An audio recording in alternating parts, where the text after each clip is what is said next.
ธีเฉลิมฉลอง 60 ปีแห่งการพัฒนาเวียกงานกสิกรรมและป่าไม้ที่ 15 พฤษภาจัดขึ้นในตอนเช้าวันที่ 29 ธันวาคม 2025 ที่นครหลวงเวียงจันทน์โดยการให้เกียรติเข้าร่วมของท่านสอนไส ศรีพันดร กรรมการกรมการเมืองศูนย์กลางภาคนายกรัฐมนตรีท่านลินคำดวงสวรรค์รัฐมนตรีกระทรวงกสิกรรมและสิ่งแวดล้อมพร้อมด้วยบรรดาอดีตรัฐมนตรีกระทรวงกสิกรรมและสิ่งแวดล้อมรองรัฐมนตรีหัวหน้ากรมและแขกรับเชิญท่านสอนไส ศรีพันดร กรรมการกรมการเมืองศูนย์กลางภาคนายกรัฐมนตรีมีคำเห็นว่า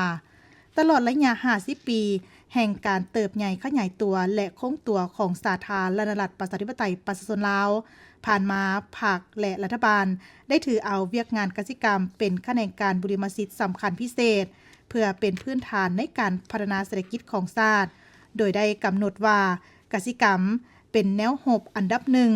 กสิกรรมและป่าไม้ยังแม่นแขนงการพื้นฐานในโครงประกอบเศรษฐกิจแห่งชาติของลาวภาคและรัฐบาลได้กำหนดแนวทางวิสัยทัศน์การพัฒนาโครงข่ายเศรษฐกิจ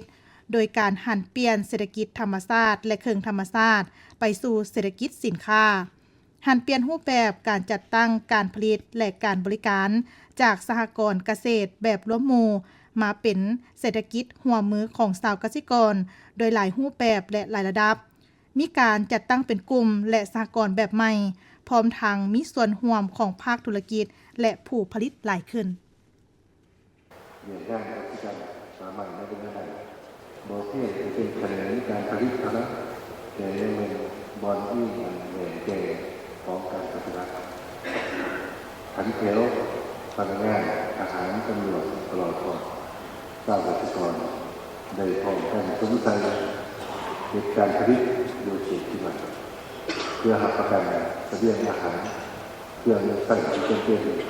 สนองของเชิงกองทัพในป่าต้นเขาพ่อแม่ใต้ชิดปฏิบัติต่างการสร้างความพันธ์ในประเทศรักษาเกษตรกรในการจัดการผลิตเป็นการระดมทุนเองในผลิตต่อสู่เรื่องอย่างใช้สละอย่างสมบูรณ์และสถาปนาสาธารณรัฐประชาธิปไตยประชาชนลาวในระดับสองทางด้านพัฒนาขึ้นที่ผ่านอย่างขนาดตัวนี้ท่านสอนไส ศรีพันดร มีคำเห็นตื่มว่าผ่านมารัฐบาลได้เอาใจใส่สกัดกั้นการทำลายป่าไม้ส่งเสริมการปลูกป่าปกปักรักษาและยุติการทางป่าเฮ็ดให้โดยมีอาชีพใหม่เปลี่ยนแทนที่มั่นคงปกปักรักษาและนำไส้แหล่งน้ำการนำไส้ถ่ายแหงในการผลิตกสิกรรม